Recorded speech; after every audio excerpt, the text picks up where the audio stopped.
I can see people, there's a long line of people to buying Ben's book, and they're still trickling in. So I'll just stall a little bit on the way here. I'm really happy to be here. Ben is genuinely one of my favorite journalists. It wouldn't be Sunday night with what was formerly New York Times media column, but is now the Semaphore weekly newsletter. And there's nothing I know of that is better read among the media, because Ben somehow gets scoop after scoop, juicy detail after juicy detail.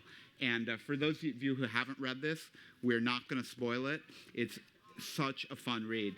Let me tell you what I did with this book. First of all, I called in favors to get an early copy because I was just desperate to read it. And then I got an early copy, and I looked myself up in the index, and wasn't there, which was kind of a relief if you know Ben.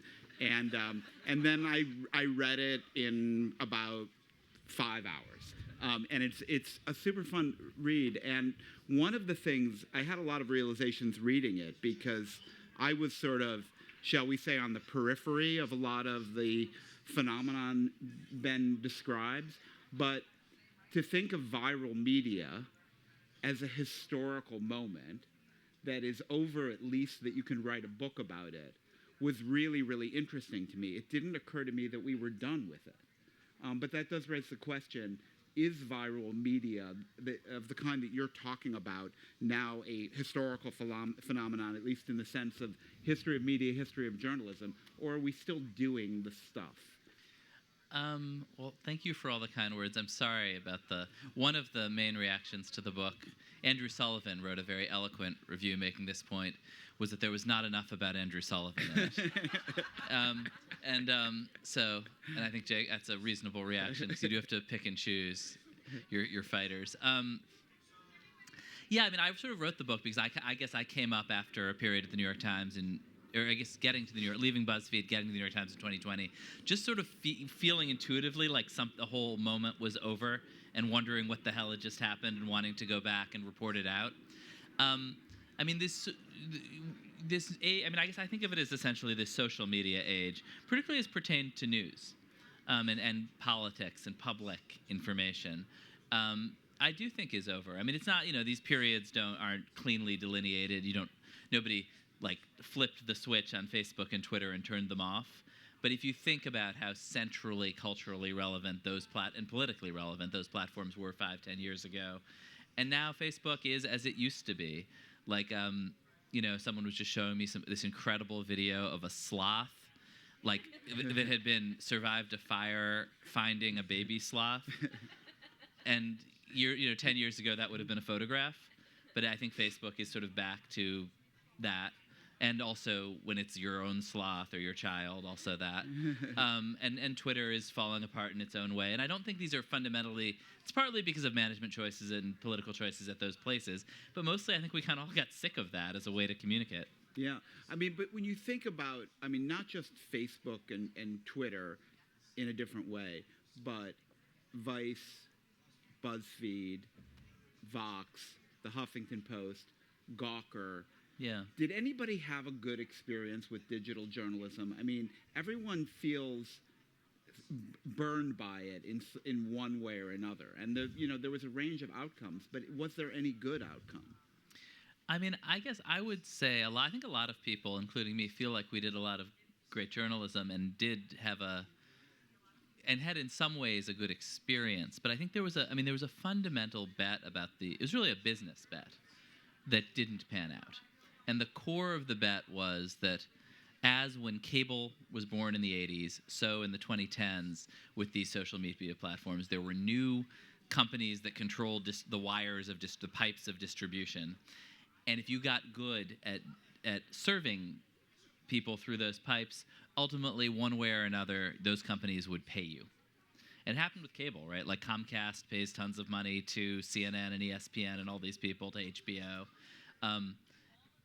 And that's what happened to those companies. The Facebooks and the Twitters and everyone were totally addicted to user-generated content, to the incredible margins you get when you pay nothing, and never considered seriously a different model. Yeah, but when you say the bet that this kind of digital, and I'm thinking now about the publications, about Yeah. Huffington Post, about Vice, about BuzzFeed. You made this bet, but being very candid, do you think it was a bet or a mistake to think that you could reconstitute journalism on the basis of viral flows of audience, on traffic, as opposed to the historical way journalistic institutions have been built? Oh, I mean, it was obviously a mistake in retrospect. I mean, yeah, what do you want me to say? I mean, yeah. Although, I guess I do think you can overlearn the lessons. I mean, actually, the more serious answer is, right, was it, in a way, like, was it obviously folly, or did things just not pan out that way? Was there a different model where it became actually like a business that is the sort of, like, that is, this kind of business is, in fact, cable television? They don't have direct relationships. They go through these distributors, and that's what we thought this was going to become. Yeah. But no, I think that was folly. And the other, huge mistake, which some people were saying at the time, who I didn't even know existed, and went back and read this apparently famous speech from 2011 by the head of the Internet Advertising Bureau, who was saying that we can't let the platforms turn what we do into pork bellies. In the advertising industry, it's like famous as the pork bellies speech. And I think we all, without thinking too hard about it, had this idea that traffic was a commodity. That, if I'm making $10, 10 cents a click, and I can get twice as many clicks, I'll make 20 cents a click, or I'll make twice as much money. And the thing about commodities is that they are limited is that there's scarcity. Yeah. And there was not scarcity of traffic, and that meant that you would get twice as much traffic and make exactly the same amount of money, which was a little disconcerting. Right.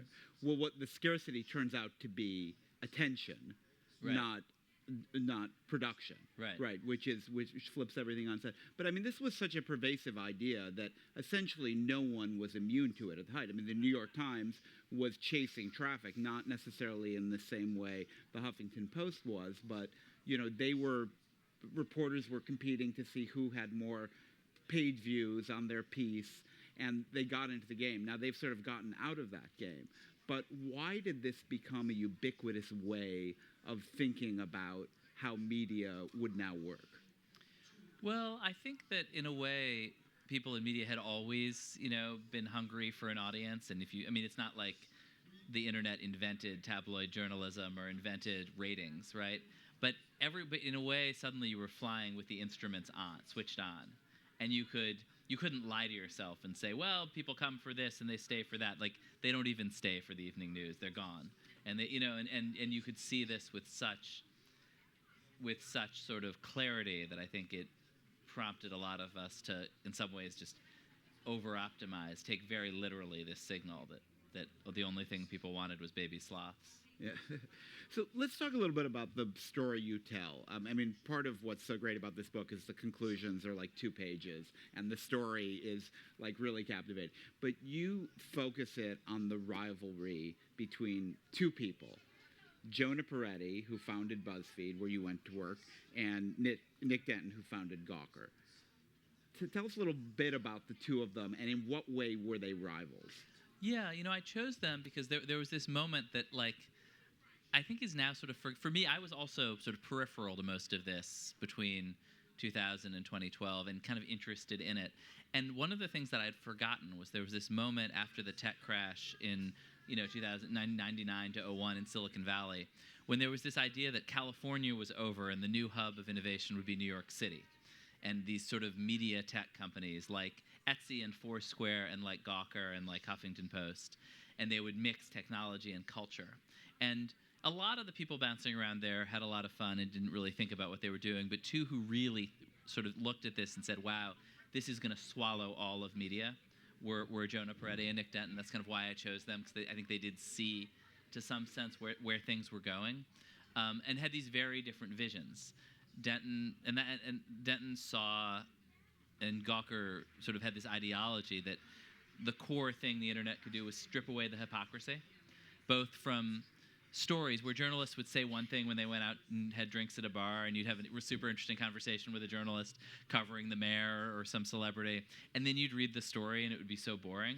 And Denton's view was, no, publish the things that journalists are really think and really say to each other. And then also strip away the hypocrisy from the audience. You could see the traffic, and you could see that people liked pornography more than they liked news. So he started a porn site, like no judgments. And that was kind of his, view on the world. And Peretti had this totally different view. I mean, it evolved, but specifically that this nascent social media would be overwhelmingly positive, that people, maybe in the privacy of a Google search box, you would be searching some depraved thing. But when you were on Facebook, in public, you would obviously be your best self. And you'd be sharing articles about, be sharing cute cat pictures and articles about, how to help the victims of earthquakes and thoughtful Slate essays, not insane political screeds, because then you'd look like a crazy person to all your friends. And who would want that? And in a way, to me, like the biggest surprise in going back to that moment was this sort of like progressive utopianism of it. It was just taken for granted that the internet was for young people and progressives. That the Barack Obama campaign really was captured this energy, and a lot of people who worked online, like the Huffington Post was founded to some degree to elect Barack Obama or to elect a Democrat.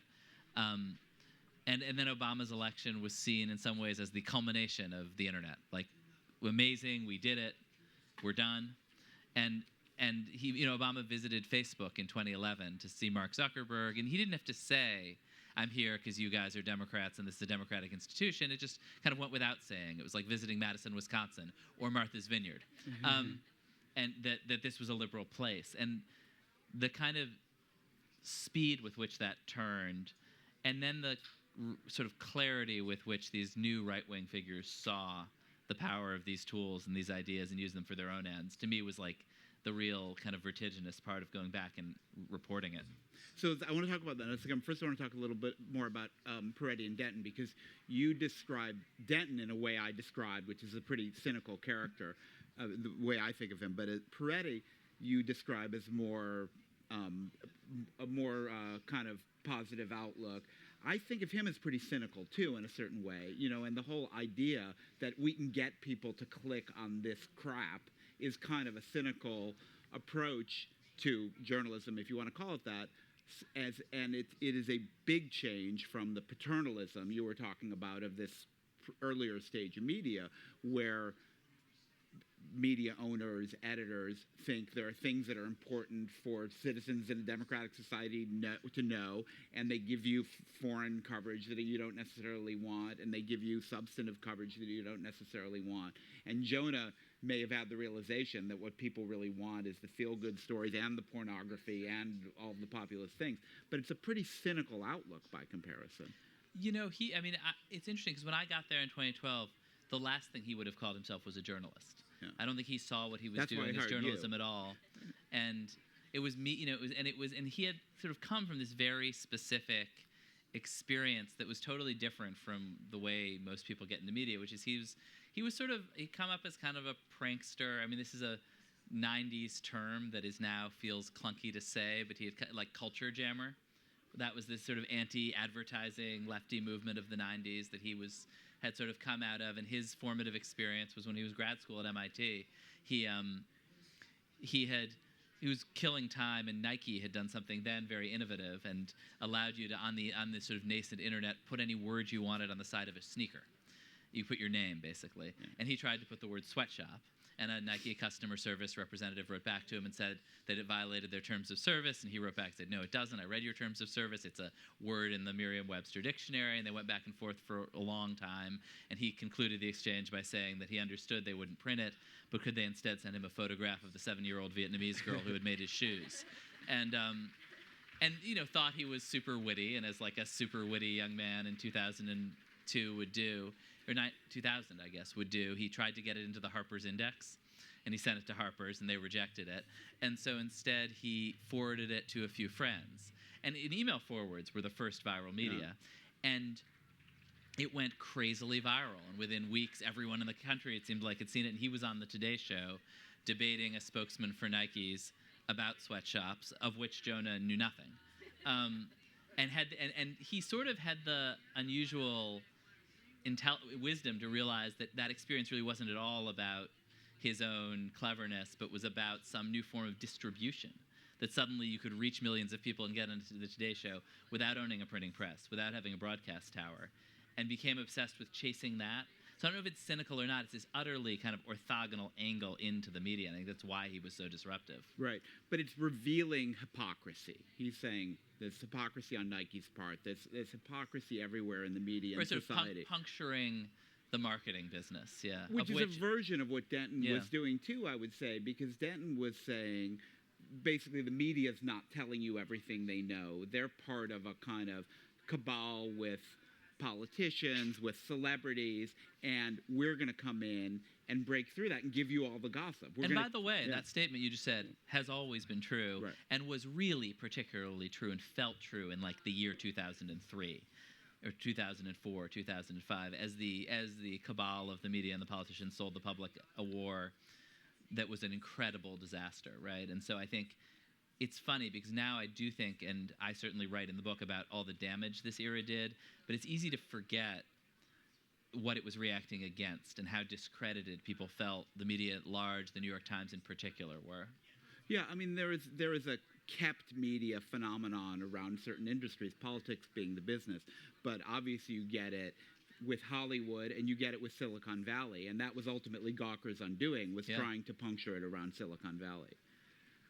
Yeah, that's right. They published a fairly harmless piece outing Peter Thiel. I mean, it was sort of gentle in a way, but I don't think you should out people. They had some fairly thin argument that, well, he's a public enough figure that he's doing a disservice. I don't know. And then the thing that really infuriated Thiel, he says, I mean, who knows if that's true, was that Denton then, in the comments of his own site, he sort of almost managed them through commenting on his writer's work, wrote this screed about how weird how weird Thiel was personally, what a strange, dark thing this was to do, and that apparently infuriated Thiel and triggered this decade-long, totally secret, and you kind of know that he knew he was doing something wrong because he kept it secret, quest to destroy Gawker by any means he could. And that was, in a way picking up on an idea Zuckerberg expressed early in the days of Facebook, which is like, get over the idea of privacy. If you have something to hide, you shouldn't. It should be exposed, and everyone should essentially live in public. Which is a horrifying idea, which he would no longer embrace, but was sort of intrinsic to the early days of social media. Well, there was this deep dispute, which I think is still running, about anonymity on social media. I mean, I think Facebook never allowed anonymity and never allowed anonymous accounts, which, I think for early internet utopians like us seems oppressive and terrible, but I think is actually, in some ways, the direction things are going again. Yeah. Talk about, you mentioned, and it's a theme of the book, that a lot of these techniques really paved the way for the populist right and the kinds of abuses which were most expressed around the 2016 election, or in Trump's election. Explain that mechanism a little bit. How did BuzzFeed and Gawker pave the way for populist authoritarians? Yeah, and this was, I guess, to me in the reporting of the book, the biggest surprise, and what the book wound up being about to some degree, which is you have this progressive Manhattan scene in the early aughts. But then if you kind of look closely at it, there are a bunch of characters. Chris Poole, who started 4chan, was working out of BuzzFeed's office. A guy named Gavin McInnes, who founded the Proud Boys, had co-founded Vice. Andrew Breitbart, big key figure of the early internet, was a co-founder of Huffington Post. And Steve Bannon talks about dropping by Huffington Post and looking over Jonah Peretti's shoulder to learn things. And in a way, they were better positioned than, one of the reasons that the internet was seen as progressive was just young people were on it. One was that the kind of Republican who was around in 2009, 2010, wasn't tapping these forces. Mitt Romney was not going viral. And that's in part because the real traffic on the right, and Breitbart and Bannon were the ones who kind of, to some degree, discovered this. The way to get traffic, that was to go directly tap these forces that not only society at large, but also specifically the Republican Party had kept at bay, being just overt racism. Breitbart had a black crime vertical, and fury about immigration at large, undocumented immigrants in particular. And they saw that that's where the traffic was, and they went right at it. And that, inspired this new movement, this new energy that the Republican Party had for decades sort of kept in a box, but had always been there, and they kind of opened it. And then the other thing that I think is so clear in retrospect, but was hard to see at the time, was that Facebook was shifting from being a place where you saw things that your friends shared to being a place that distributed content that drew engagement. That was their metric, engagement. Because they figured if you share something and all your friends like it, other people's friends will probably like it too. And then like is a funny word, engage with it. Click the like button, and then they realize, well, clicking the like button is enough. What if a comment in particular shows that you really are engaged? And where that went pretty fast was, like, I post a racist meme, you say you're a racist, I say no, you're a racist. They then show that to everyone in both of our social networks who all pile in. And the system says, wow, look at all this incredibly meaningful engagement on this piece of content. We should show it to everyone. Yeah. And that both distributed all this toxic stuff, but also for this generation of kind of outsider right-wing figures, Trump, but also Duterte and Bolsonaro, and this whole new generation of global right-wing populists. Their whole style was to show that they were outsiders by transgressing, by saying stuff that was overtly racist, sexist, crude, just confrontational, false, to pick these huge fights in public. Because it signaled, among other things, to their base, when CNN and the New York Times would come and wag their fingers, that signaled to their alienated followers that they really were outsiders, that they were outside the establishment. And this kind of deliberate transgressiveness inadvertently or coincidentally, but Facebook was just built to amplify that stuff. Right. Was built to amplify controversial statements. And so, I think it's easy to say, Facebook caused. I don't mean some causal, simplified story, but that was very much part of the fabric of those movements. Well, if an authoritarian populist Brexit also, I guess. Yeah, first destroys the whatever independent media there is, as you see in a place like Philippines or Turkey, where it was very fragile at best. Then Facebook becomes the whole media. And Philippines is probably the most extreme example of that. Yeah. Where it was essentially any news you were going to get had to be on Facebook. And even Maria Ressa, who won the Nobel Prize and is the leading media opposition figure, started her publication on Facebook because that's where the whole country was, to a much more extreme extent than here. Yeah. Yeah, and I think that platform was just tilted heavily toward amplifying, the most obnoxious speech that Donald Trump could think of was the thing that Facebook was built to spread in that era. Right. And now Facebook's sort of like, never mind. That was a big mistake, having all that news on the platform. We're not going to do that anymore. Are they sort of... It makes me angry in a way that they cause this tremendous harm around the world and are now stepping back to a position not of we are going to be responsible about the news, but let's just not basically have any news because it just causes problems for us. Yeah, I think it was a huge mistake, and it was a very specific mistake. What happened was Twitter in 2007 was very small and growing like this, and Mark Zuckerberg, who is intensely competitive, whose success has come from again and again copying rivals. He said, I'll buy it, and if I can't buy it, I'll copy it. Tried to buy it. Yeah. When he couldn't buy it, immediately cut off its access to all these Facebook services, and then tried to copy it, and started pouring news and sort of political controversy into Facebook to try to box out Twitter. I think if you go back, he should have said, wow, Twitter can have that stuff. This is a disaster. Yeah. I'm very interested in the what was good, if anything, and what we learned, if anything, question. So when you look back on these range of publications, who were you rooting for at the time, and who ended up doing something valuable or admirable, and if so, what? Yeah, I was at BuzzFeed, so I had my own skin in the game. But I think that I don't think their critiques of the established media were wrong. It was, elitist and closed off and disconnected from the way people actually communicated, among other things. And I think a lot of, and probably for better and for worse, but the great winner of that era is the New York Times. And the way the Times won in the end was partly by being patient as business models changed, but partly by absorbing a lot of the ideas, the techniques, and the people from all these new publications and opening itself up to a degree that it became unmanageable, actually. Yeah. But I think, I do think that for better or for worse, a lot of the ideas that are in that book have sort of been reabsorbed by the legacy media. And what would you, the Times had blogs for a long time. Now they don't have blogs. Now they are very good at newsletters. What were the things, other than the sort of tone and style, what did they learn from the kind of avatars of viral media? Well, I think of it as social media in a way rather than viral media. But I think they learned to speak in sort of the normal language that people speak of on the internet rather than this kind of wooden, to some degree. A lot of the New York Times is still written in this very wooden language, but parts of it are in a more contemporary language. They also, gotta look at what their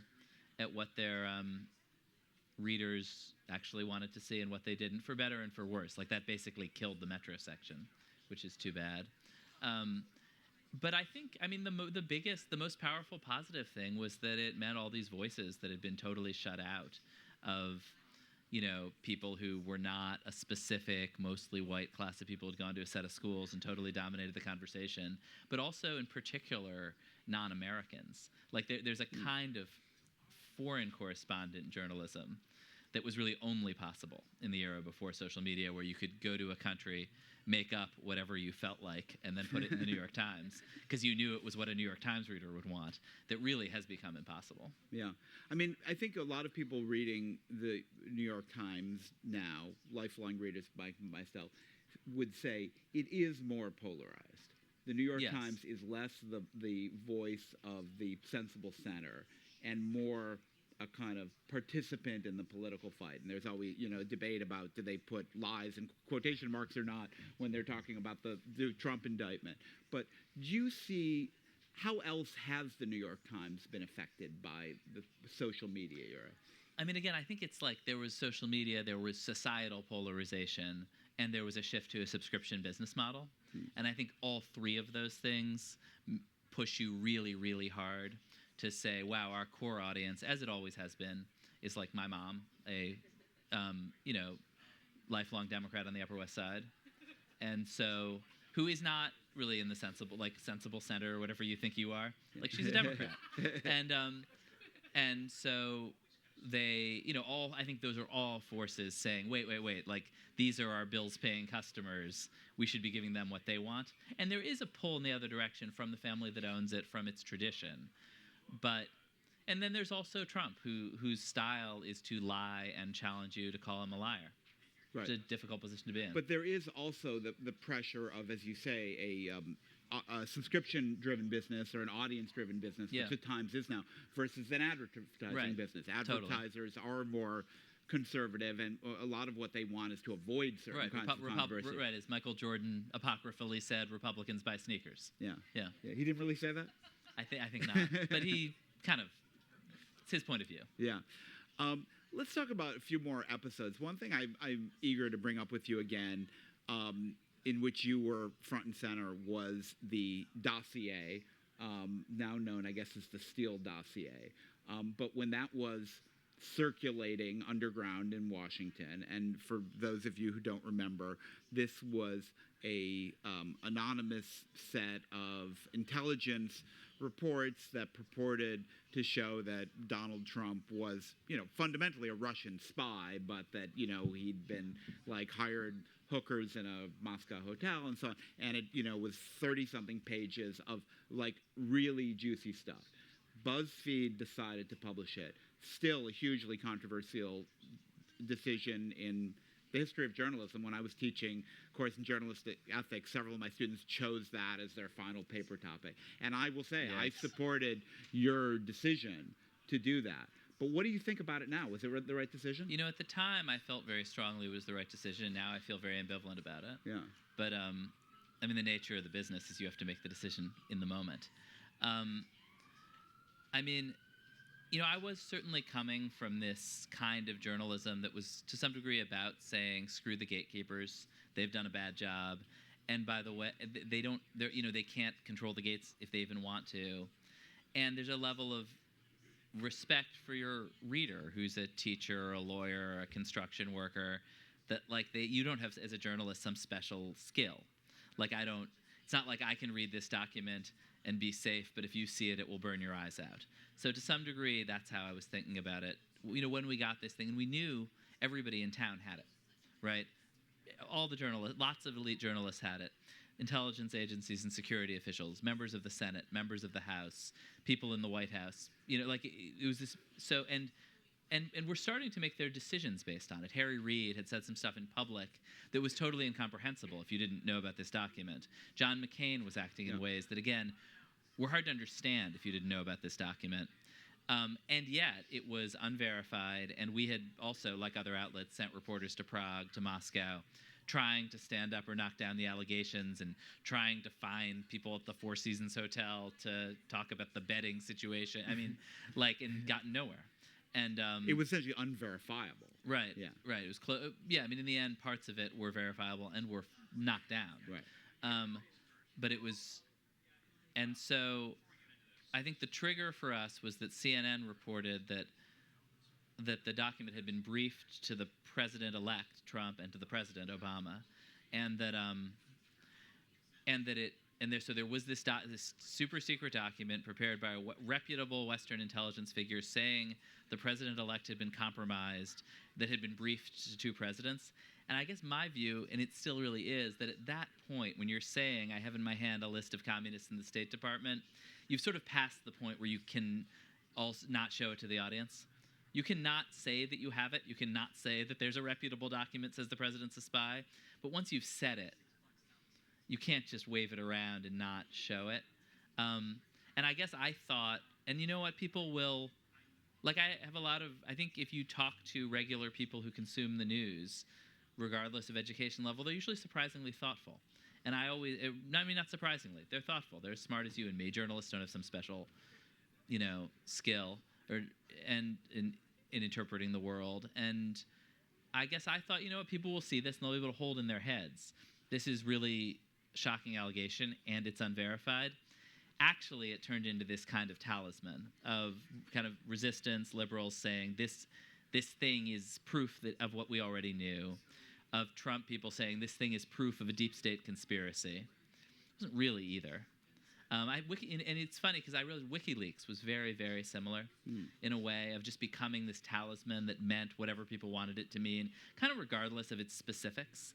I remember being at going to cover Trump in New Jersey in 2016, and there was a guy outside chanting with a sign, chanting WikiLeaks, WikiLeaks. And I had spent that morning reading through WikiLeaks and went up to him and said, hey, which were you talking about the stuff from the Gulf or the India? What are you talking about? And he had no idea. It was just sort of it says that she's correct. Pro or con, yeah. Yeah.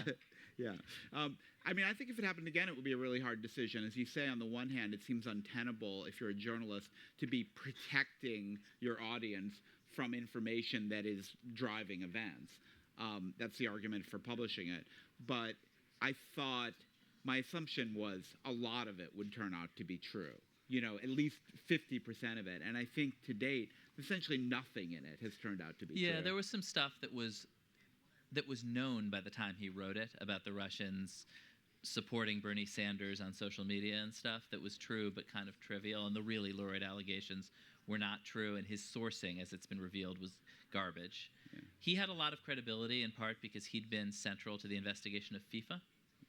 And the reporter who got the document You're talking about Christopher Steele, who had a great resume, and also our reporter who got the dossier had written a book about corruption at FIFA, and corruption at FIFA turns out to be real, and Steele had played a big role in that investigation, so he had a lot of credibility. But of course, that doesn't mean that the thing someone says is true. Yeah. So I don't think it was a happy ending, particularly. So I'll open up for questions in one of it. I want to ask you one more, which is about the thing you're doing now, Semaphore. So after all of this disillusionment, you left the New York Times, where you were this widely read and influential columnist about the media, to do another digital startup. So why did you do that, and what's different this time? Yeah, I can't remember. We were on some panel yesterday about AI, and you said of yourself that you're some kind of demented optimist. and I suppose that's sort of a personality flaw of mine too. But no, I mean, I think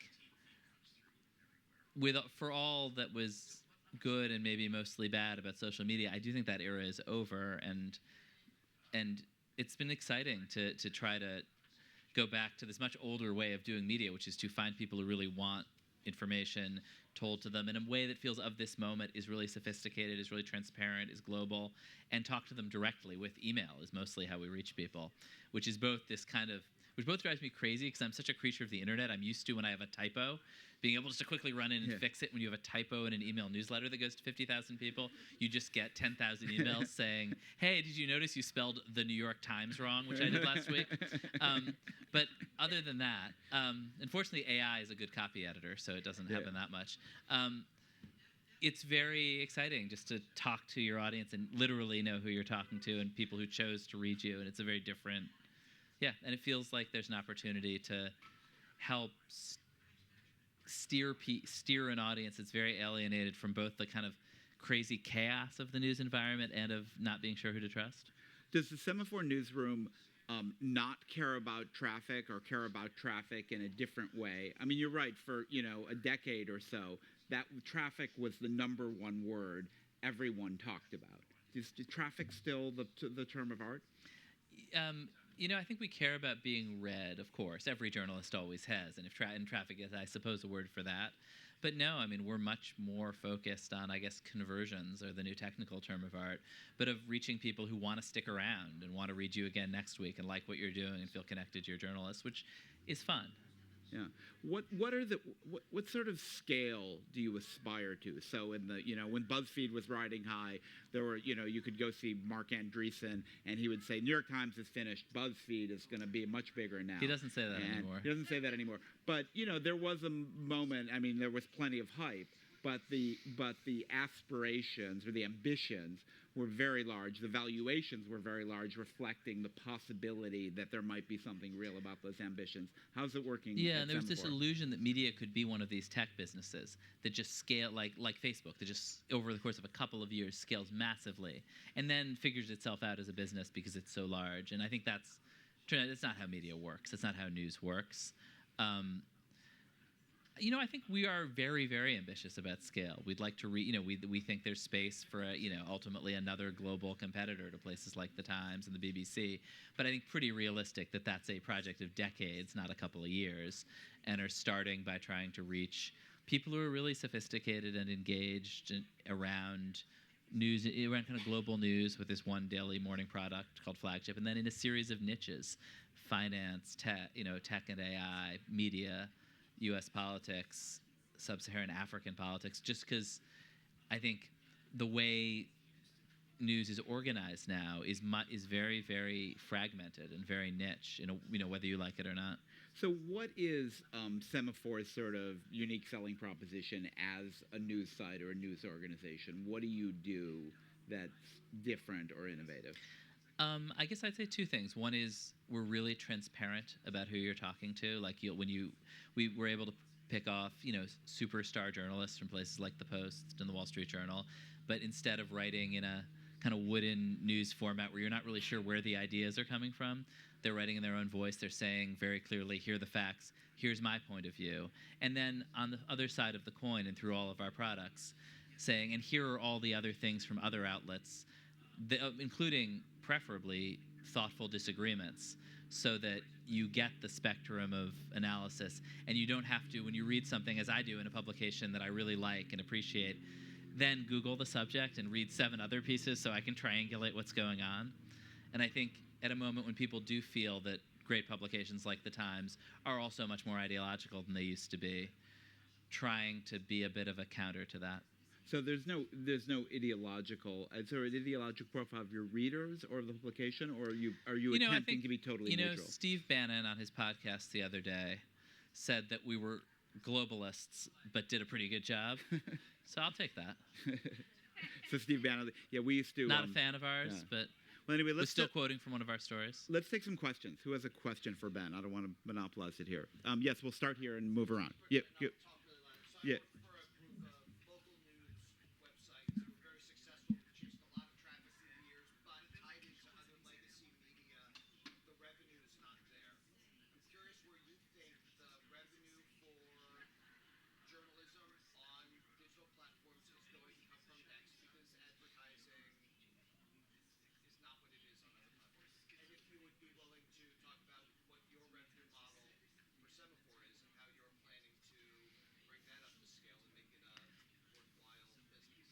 Yeah, it's a question about just for the stream about the business model for local news, for news in general. I do think local news is just harder than everything else. Local news in America was one of the best businesses in the history of the country for many years, where if you wanted to sell a mattress in Cleveland, you just 5% went to the Cleveland Plain dealer for marketing of every transaction in Cleveland and every other city, and just an unbelievably good business that employed hundreds and hundreds of reporters in every town, and it's very hard to see how you ever get back to it. I think if you look at every category, when people say American journalism is in trouble, which it is, they're talking exclusively about local. Everything else is doing better than it ever was.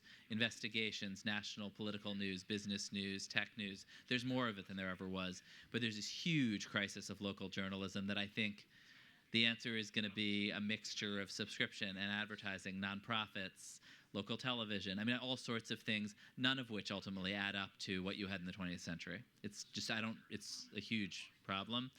For us, we have these big ambitions, but have been burned and are pretty careful, and I think are starting by trying to reach these very specific niches, to try to reach central people in finance, in technology and AI, in Washington.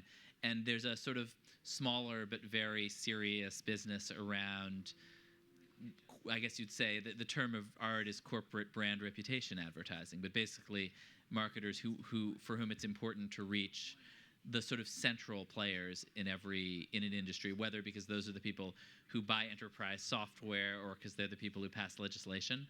And so that's sort of where we're starting and hoping to kind of broaden out from there. Yeah, gentleman right behind you. Yeah. Interested to know kind of what you think of media fatigue, in the sense that the folks who wake up to their iPad or their computer in the driveway and say to themselves, okay, who's killing who today? Who's lying to me today? Like, do I really even want to read this? Yeah. The question about media fatigue, something Ben inflicts, but it's not experience. I do not have that experience myself. I mean, not everybody does. John and I were just talking about how much media. A lot of people still consume media in the world, but I mean, I think that it is kind of a crisis for the Washington Post and the New York Times that everybody isn't like waking up at 6 a.m, rolling over and just like, what did Trump do today, in a state of total panic. I mean, that was not a healthy moment in American history. Maybe we're headed back into it. But I'm not sure that like that level of obsession with the news and a feeling that the news that your country is on the verge of an apocalypse and you need to consume news 24/7. Like that was also not a great place to be. I think the trend that is, I think, really clear right now isn't so much fatigue as fragmentation. I mean, I think podcasts in particular are great, which his business are a great example of this, where you have thousands of really high quality podcasts out there. If you survey people, as somebody did recently, what's your favorite podcast? A lot of people don't know the favorite podcast, but for those who do, Joe Rogan, who's a kind of rightish weirdo interviewer, is number one. But he's only got 5% of the market. And so you've got a market where the biggest share is 5% and everything else is smaller. And so going from a world where everyone's on one of two platforms, Facebook and Twitter, seeing and fighting with each other about the exact same stuff, to a world where people are listening to totally different stuff, have no visibility into what other people are consuming. I mean, it's a very abrupt change, and I think I think we're part of that. Like, we're definitely looking to reach people, not necessarily with all 8 of our newsletters, but people who are super interested in a certain niche, and doesn't have to be tens of millions of them in each niche. And so I think a lot of publishers are seeing that trend and adjusting to it. And I think it's a little hard to figure out how it affects everything else in the world. But I think that is where we're headed, toward this fragmentation where people are looking for trusted voices, and they're not all going to be so mass. And meanwhile, everything else is getting smaller. Broadcast is getting smaller. Public radio is getting smaller. Cable news is shrinking. And what's growing are lots of other little things. We have time for one or maybe 2 more quick questions. Anyone? Do I see any hands up? Oh, yes. There, sir.